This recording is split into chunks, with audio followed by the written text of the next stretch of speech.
Uhayyikum jami'an bi tahiyyatil Islam. Assalamualaikum warahmatullahi wabarakatuh.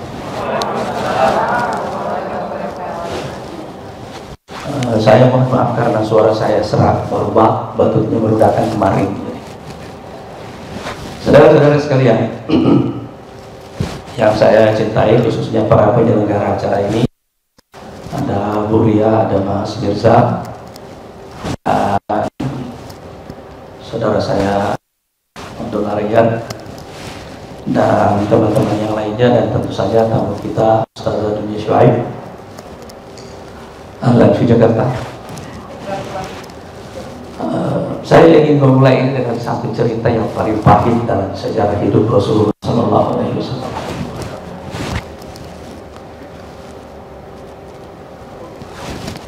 Peristiwa yang paling pahit dalam hidup Rasulullah SAW itu ada dua. Ini satu di antara yang dua itu, yaitu kekalahan kaum muslimin dalam perang Uhud, di mana ada sekitar 70-an sahabat beliau yang sangat beliau cintai syahid dalam perang itu. Dan salah satu di antara yang syahid itu adalah paman beliau, Hamzah bin Abdul Muttalib, yang juga disebut sebagai Sayyid Syuhada, tuannya para syuhada. Apa yang membuat kekalahan ini menjadi goncangan besar bagi sahabat-sahabat beliau adalah bukan hanya karena sadisme yang diperlihatkan misalnya oleh Hind bintu Uqbah waktu dia mengunyah-ngunyah hati Hamzah bin Abdul Muttalib, tapi yang paling mengguncang hati para sahabat Rasulullah SAW adalah fakta bahwa mereka bisa kalah, padahal yang memimpin perangnya adalah Rasulullah SAW. Itu hal yang tidak bisa mereka bayangkan. Itulah sumber goncangannya. Apa makna bahwa kita ikut berperang dan dipimpin oleh Rasulullah, lalu tiba-tiba kita kalah?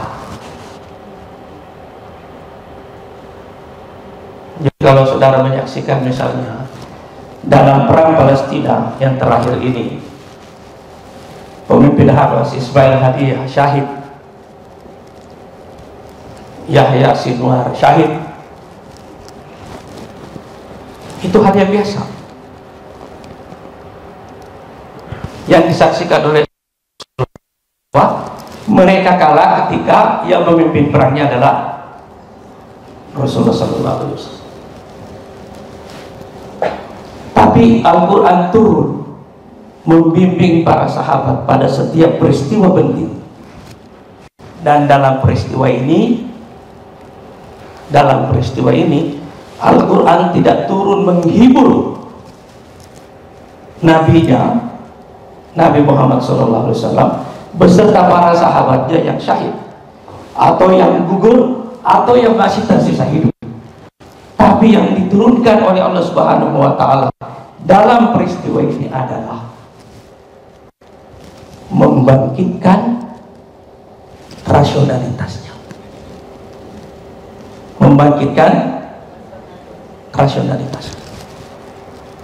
Al-Quran mengatakan, iyam saskubu qarhum faqad bassal qawma qarhum mislu.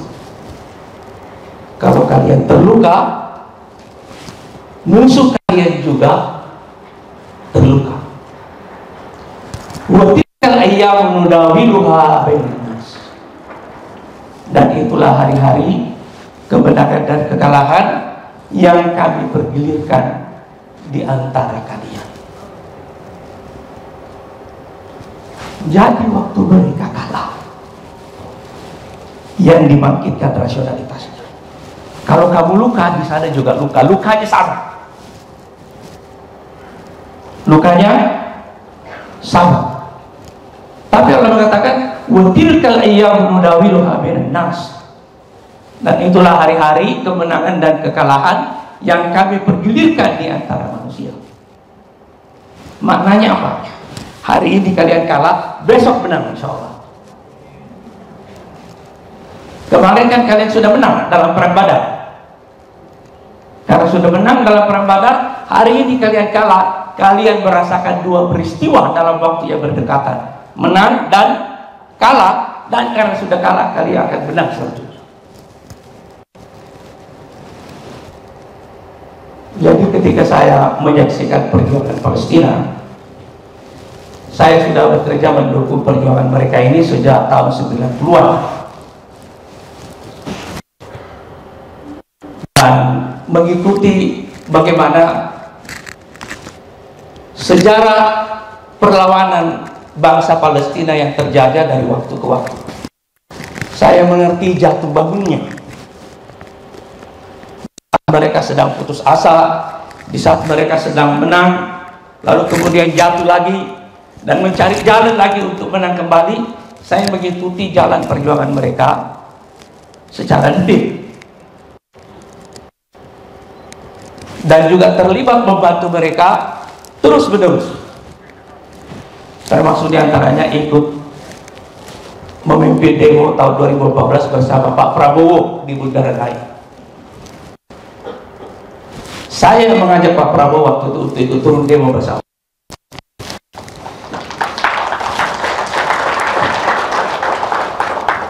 Dan yang menarik bahwa beliau bukan hanya turun demo, bahkan beliau juga memberikan sumbangan dari uang pribadi beliau untuk perjuangan bangsa Palestina. Tapi yang kita yakini sekarang adalah bahwa jalan kemenangan mereka semakin kelihatan, terutama karena mereka sudah memasuki siklusnya. Saya mulai kembali, karena mereka sudah memasuki siklusnya. Sudah hampir 80 tahun mereka itu dijajah, dari tahun 1948. Dan sekarang siklus ini sedang akan berbalik. Dan karena itu kita menyaksikan tanda-tanda kemenangan dan kemerdekaan bangsa Palestina yang semakin dekat.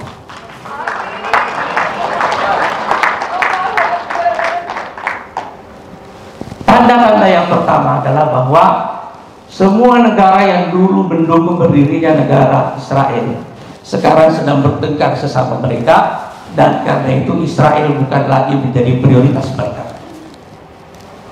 Amerika, Eropa, Uni Soviet dulu, Cina yang ikut mendukung semua kemerdekaan Palestina, sekarang semua mereka saling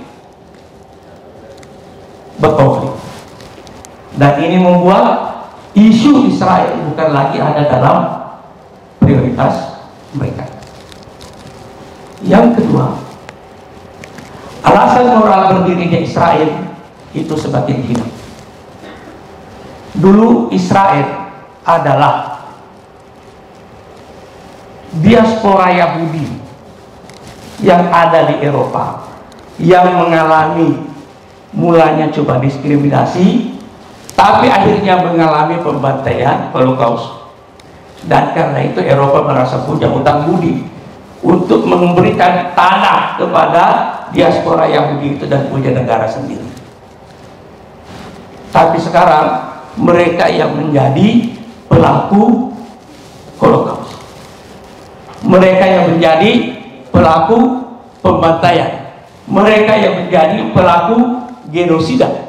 Dan karena itu alasan moral untuk terus mendukung Israel bagi dunia sekarang ini itu sudah hilang sama sekali.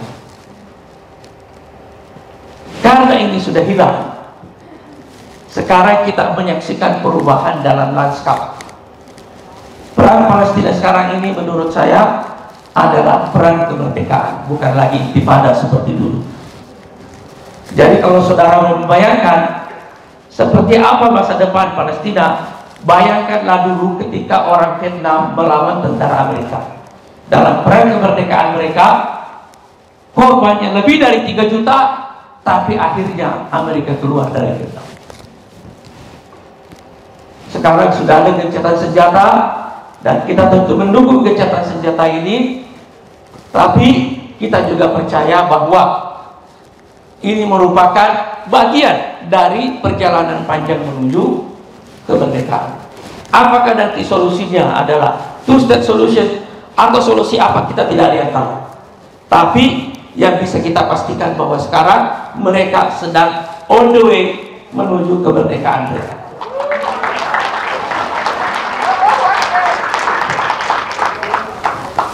Dan tanda yang paling kuat dari kemerdekaan itu adalah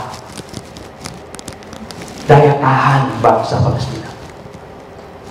Daya tahan bangsa Palestina. Apa yang membuat orang yang sudah dibantai tidak menyerah? Orang-orang Gaza dibantai setiap hari. Mereka bukan hanya tidak mau meninggalkan Gaza, tapi terus melawan. Dan karena itu jangan tanya kepada bangsa Indonesia, apakah bangsa Indonesia mau menerima warga Gaza kalau direlokasi 2 jutanya ke Indonesia. Jangan tanya itu. Apakah Mesir atau Jordan menerima? Pasti kita semua menolak. Mereka semua menolak. Tapi yang pertama menolak adalah orang Gazanya sendiri. Mereka yang pasti tidak akan mau untuk dipindahkan. Nah, saudara sekalian, pertanyaannya bagi kita semuanya, apa sumber daya tahan mereka itu? Apa sumber daya tahan mereka? Sumber daya tahan mereka itu adalah ayat yang tadi saya sebutkan. Kami luka, iya, kami dibantai, ya, tapi kalian juga luka. Cuma kalian bisa sembunyikan luka kalian, tapi sakitnya tidak bisa disembunyikan. Kalau kita sama-sama luka, saya luka, kamu juga luka, sekarang yang akan menang bukan siapa yang paling berat lukanya, tapi siapa yang paling bisa bertahan hidup. Karena itu, perang di Palestina seperti dulu perang di Bosnia dimenangkan bukan oleh siapa yang paling banyak membunuh, tapi siapa yang paling bisa bertahan hidup lebih lama. Itu sumbernya. Dan saudara sekalian, bagaimana cara kita bertahan hidup dalam tekanan yang panjang? Itulah pertanyaan yang harus kita jawab, dan saya kira nanti Ustaz Aduja Syuaib akan memberikan jawaban yang baik tentang hal ini. Salah satu jawabannya, jika kita mempunyai tujuan besar di dalam hidup, jika kita mempunyai tujuan besar dalam hidup, insya Allah kita akan mempunyai sumber energi yang tidak habis-habis untuk terus mencapai tujuan itu. Kemerdekaan itu tujuan hidup orang di Palestina sekarang, dan itulah sumber energi mereka, dan itu yang bisa membuat mereka bertahan. Dan karena itu mereka tidak pernah menghitung angka berapa yang mati hari ini. Saya ke Doha beberapa waktu yang lalu, bertemu dengan Bapak Ismail Haniah, kira-kira 2 minggu sampai 3 minggu sebelum beliau syahid. Saya tidak menyaksikan wajah sedih tertekan karena wajah mereka semua. Saya tanya mereka, kira-kira bisa bertahan? Sampai kapan pun kita akan bertahan. Tenang aja, kita akan terus bertahan. Dan karena mereka bertahan ini, jangan salah, yang membantai yang akhirnya yang lelah duluan. Bukan yang dibantai yang lelah, yang membantai yang lebih dulu mengalami kelelahan. Nah, saudara sekalian, mudah-mudahan insya Allah kehadiran kita di sini dalam acara ini akan memberikan kita inspirasi lebih banyak lagi, bukan hanya ketika kita menyaksikan nanti proses kemerdekaan Palestina, tapi juga terutama bagi kita secara pribadi-pribadi, bahwa kita mendapatkan sumber inspirasi, sumber energi untuk terus mencapai cita-cita yang besar, walaupun kita harus hidup dalam tekanan yang berat dalam waktu yang sangat panjang. Dan dengan mengucapkan Bismillahirrahmanirrahim, acara 20 Ramadan